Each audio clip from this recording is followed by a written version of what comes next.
Hey guys, what's going on? It's your boy Christian, aka Nema, and welcome back to another Cooking with Nema?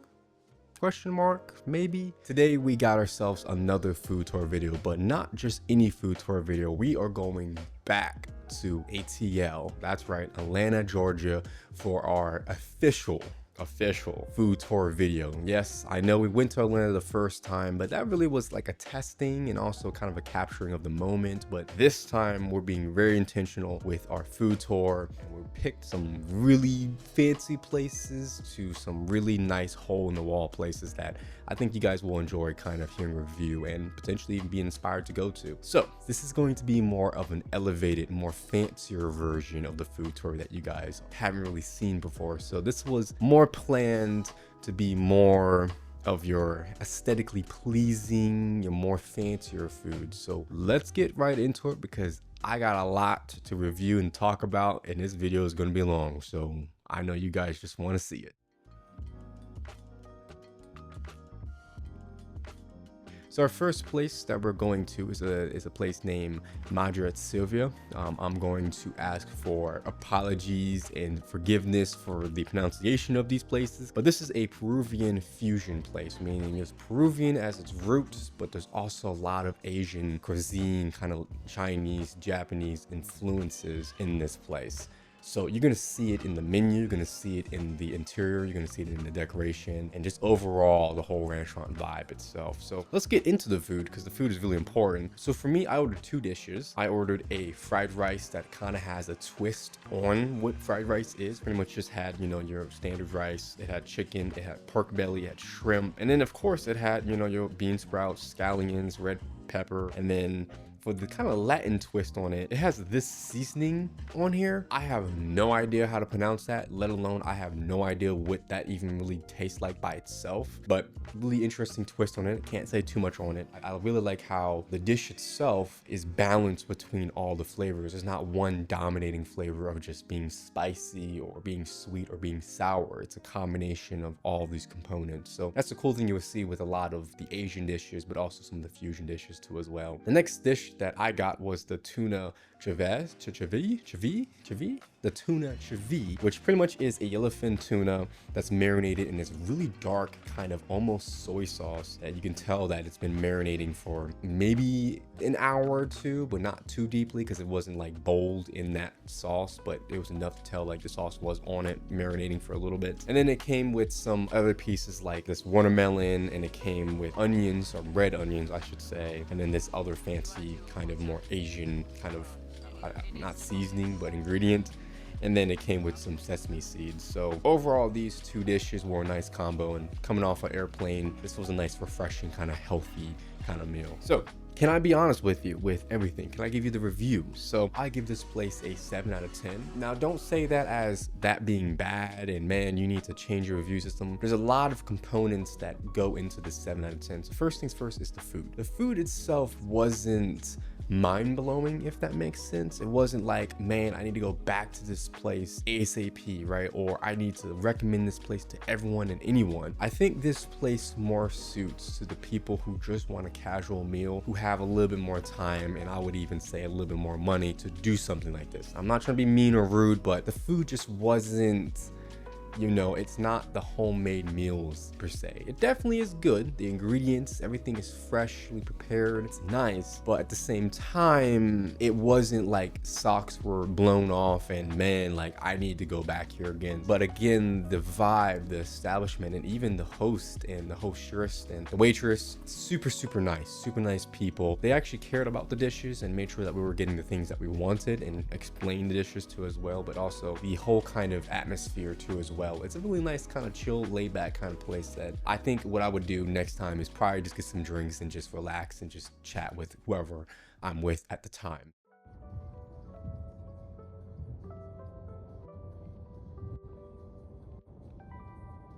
All right, so the next place we are going to is a place called Poor Calvin's. Now, this place was highly, highly, highly recommended, not only on the online communities, but also with Jennifer and Han and some other people. This is something that I had to put on the list, and we did. So first things first, this is our first really kind of more downtown restaurant in Atlanta. So make sure, one, you have a reservation, and number two, you kind of time it with traffic in Atlanta, because it's insane down there. I don't know how you guys even do that. If I can just kind of summarize what this restaurant is, it's another fusion restaurant with more of a southern twist. As you can see with some of the dishes, you definitely see some southern kind of components working a little bit, but it has the more kind of, again, elevated experiences, just the establishment, the aesthetic. And can I just talk about the aesthetic real quick? So we ate outside, which was a amazing decision because it was beautiful outside. It wasn't too hot, it wasn't too cold, and the setup they had was like not on the road, but it was kind of pushed away a little bit where you could enjoy, you know, eating outside, but also not huffing in, you know, car smoke. But it definitely was a vibe. It's low light again, but let me just say this, the service of Poor Calvin's,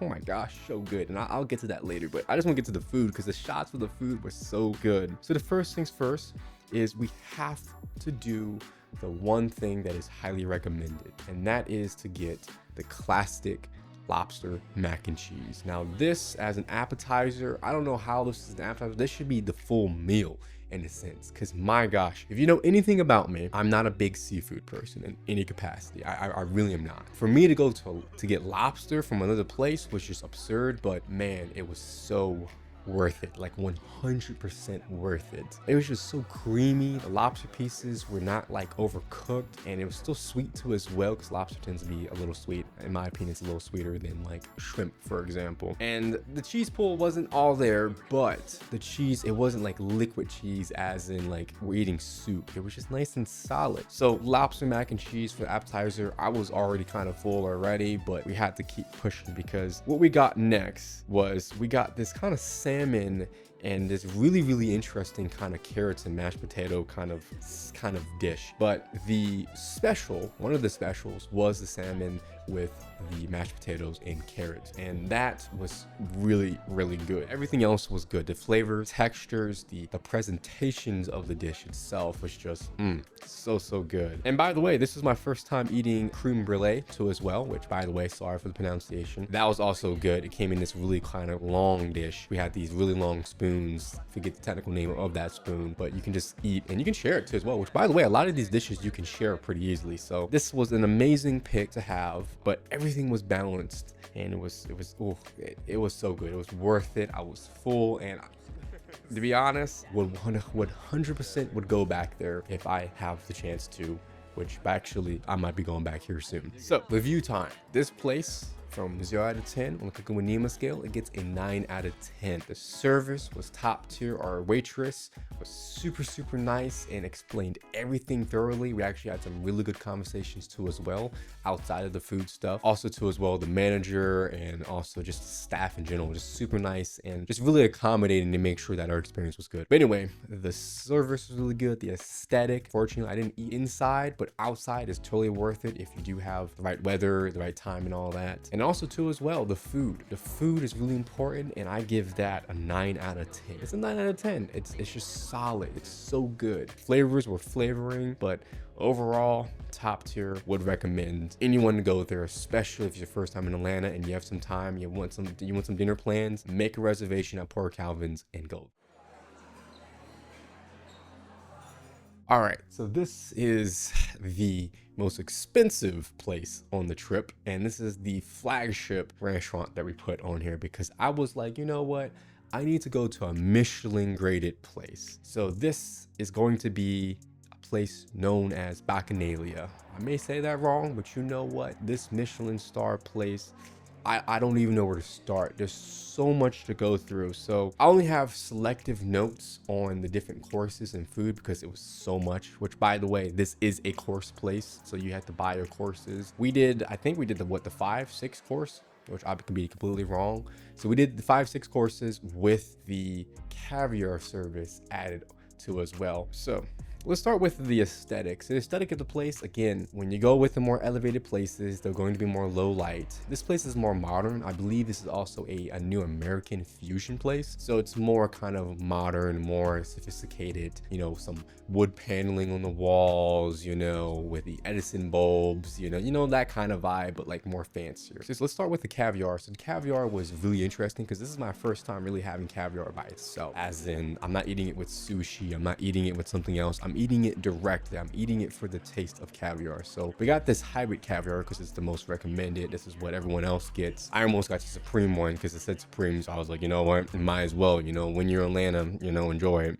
And it's a balance between creaminess and really the saltiness that you get from more of the aggressive Supreme caviars. Potato rounds and potato chips, and it also came with like some like white cream sauce on the side with some chives and some other kind of green garnish. I forget what it was, but I'm sure I put it in the video. And that was just like, yeah, I already know this place is going to be like top tier because everything was presented well, everything was like organized, and everything is just planned. It's like everything is, again, my favorite word for this video is going to be balance. Everything was balanced. It wasn't like too much of one thing. It was just super easy to get into, and it was really good. But one of the courses was this kind of crab fritter. Again, I want to be honest, I'm not the biggest seafood person, but this crab fritter was just top tier. Like the flavors on this was insane. Like having the crab right inside this fried kind of breaded coating kind of ball contraption thing, right, with citrus being kind of infused in this flavor with some other seasonings. It's like, I didn't know you can even do that. Like, that's the first time I've ever had crab, and I was like, wow, like this actually is like legitimately good. So the next thing before we move on is we got the main kind of entree, the main course, and I got a steak. Was it the best steak I ever had?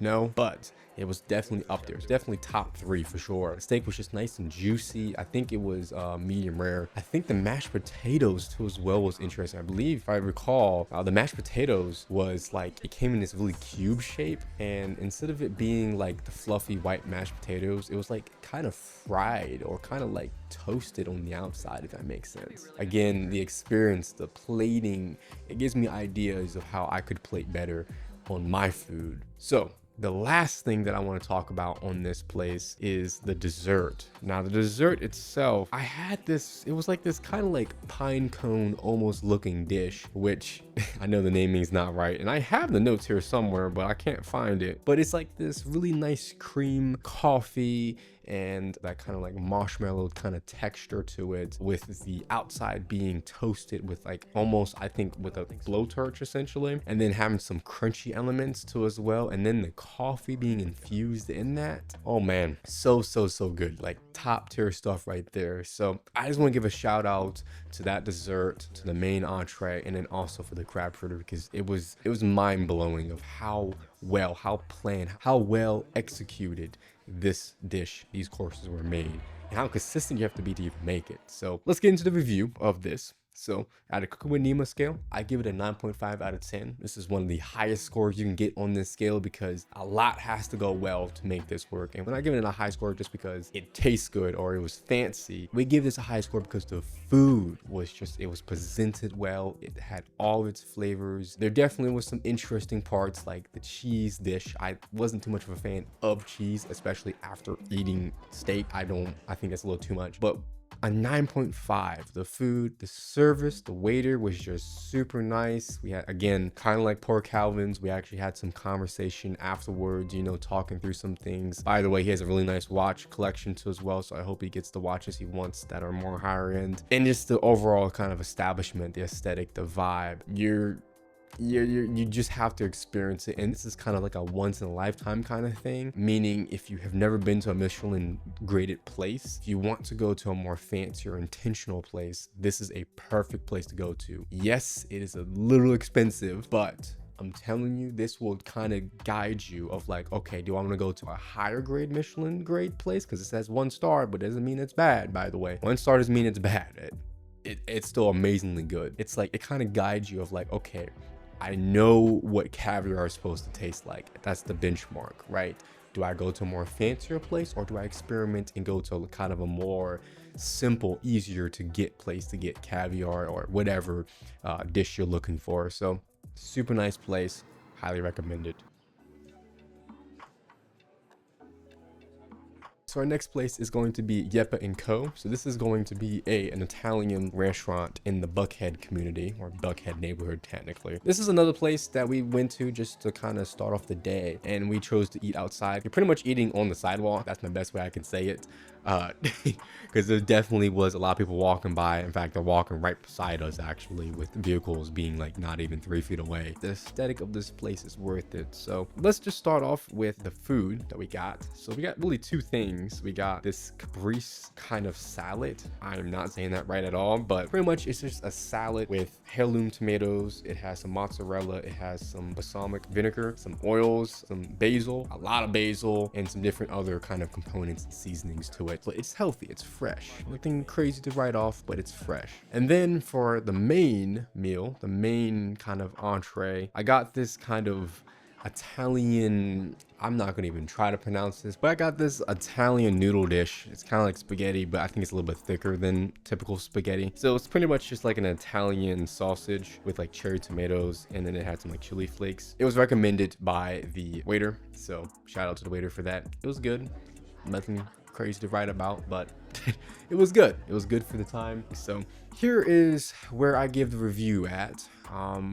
To be honest with you, I kind of give this a 8 out of 10. My biggest reason why I give an 8 out of 10 is one, the service. The service gets a little bit of less points, mainly due to how long the wait was. Like, I think we were waiting like 30-40 minutes before we actually got our main entree dish. If I can be honest with you, I don't know why it would take that long for the dishes that we got. So maybe there's some more fresh handling of ingredients that were not taken into consideration. But yeah, the wait was a little long, and even trying to get the waiter back so we can pay to leave, they were busy, and I understand that, not taking off harshly points of it, but I'm just gonna be honest, that was kind of a downfall. Also, the food too as well, it's kind of like, it reminds me of the first place, Madrid Silvio, which was like, yes, the flavors are there to a degree, right? It's healthy, it's fresh, you can tell that the chef really cares about their food, but it wasn't like, wow, like this is like, I will remember this the rest of my life kind of thing. It was more of like, this is kind of a casual place that if I have the time to, or if I don't have any other places I want to go to,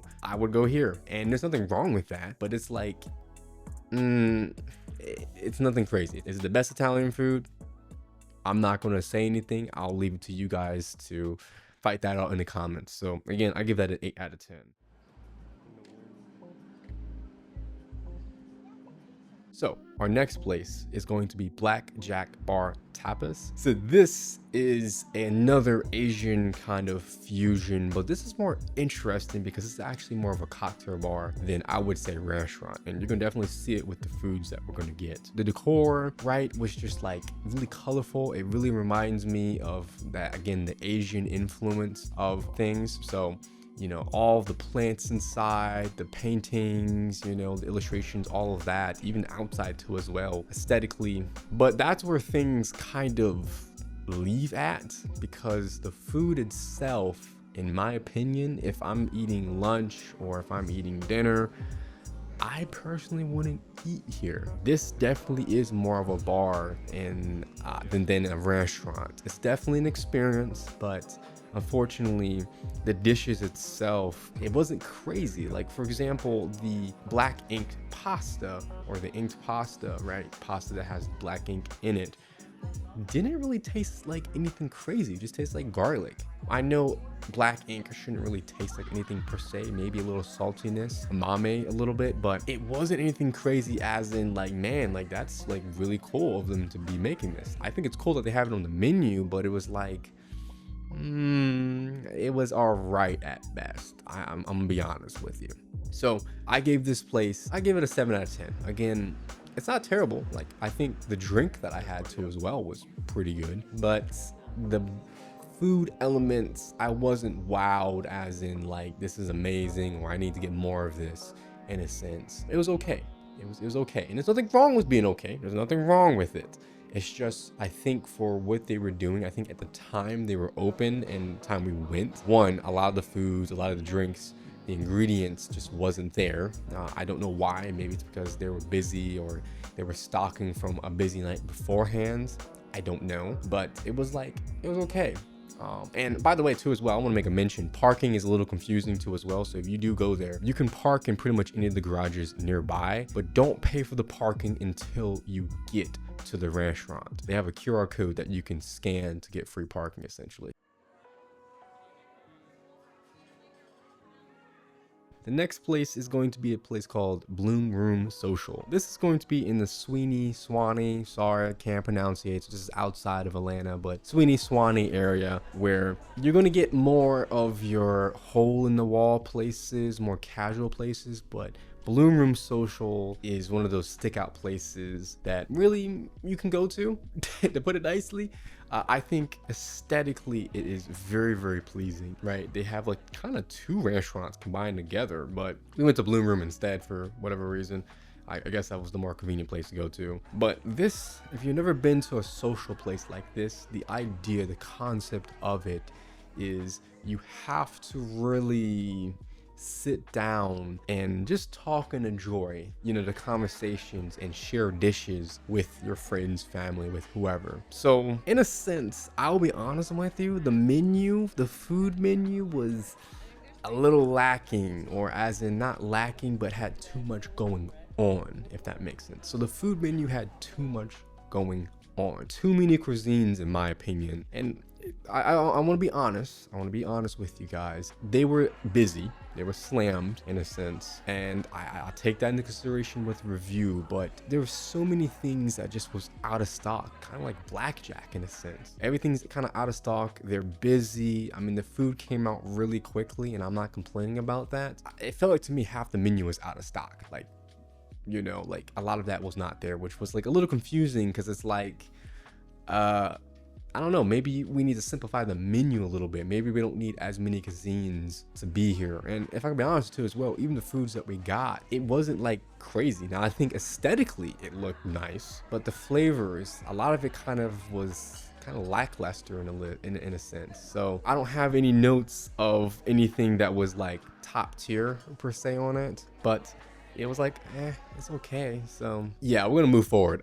So I gave this place a 4 out of 10. Yeah, it is low because again, the foods, it was like, okay, we're doing too much. Also, because they were busy, I feel like we were kind of like pressured into ordering stuff pretty quickly and make sure that we're ordering, enough that we can eat, not just over ordering. I kind of got that vibe a little bit.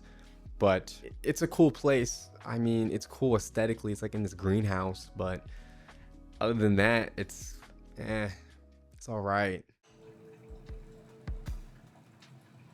Our next place, Wei Tea. I am saying that wrong, and I apologize. This was kind of a surprise. I didn't plan this. This was planned by the cousins. So if you know anything about tea houses, or I should say Chinese tea houses, it's an experience, meaning you're not just drinking tea. You're not just drinking sweet tea, by the way. You're drinking like actual like Chinese green tea that's made in China, that's imported in. Everything's fresh. Everything is made to order. But importantly, for this kind of tea house kind of experience, you actually are sitting and talking with and getting to know people who are masters in their craft, in tea making and brewing and all the components. So we were able to have a little bit of a, maybe what was it, like a few hours it felt like, of just chatting with Amy and Wayne, who run this amazing of a hidden gem of a business. So really welcoming place, really a homey welcoming place. They will answer all of your questions. You can ask them the most absurd questions, and you can even test things that you normally couldn't do if you were just at home chilling. Like for example, one big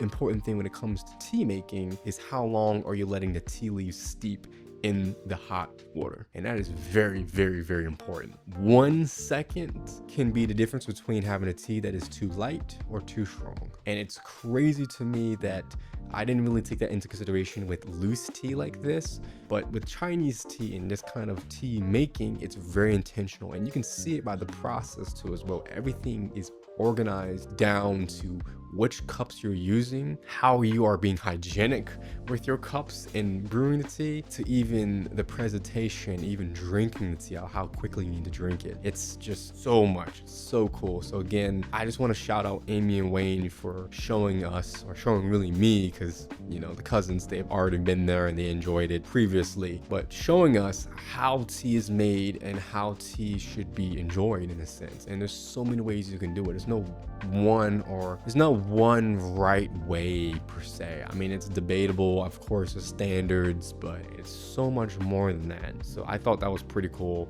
and pretty innovative to see that. I bought myself a tea set, which by the way, you might see a video with that in the next few months. But anyway, the review, I give it a 10 out of 10. The experience, the drink, the staff, the experience, everything is just amazing. It was so nice. It was refreshing after eating all those foods in Atlanta. This was a refreshing place to go to. So that kind of wraps up the Cooking with Nema elevated food tour experience. I know we had a lot to go over, and also too as well, we have more videos, more episodes of this to go. So hopefully you guys enjoyed the video, and before you guys leave, comment below what was your favorite restaurant on this list. And if you have any other restaurants that you would want to see in a video like this, put it down below in the comments. I know I asked you 2 things, but I think you guys can handle it. So anyway, guys, I'll see you guys later. Peace out.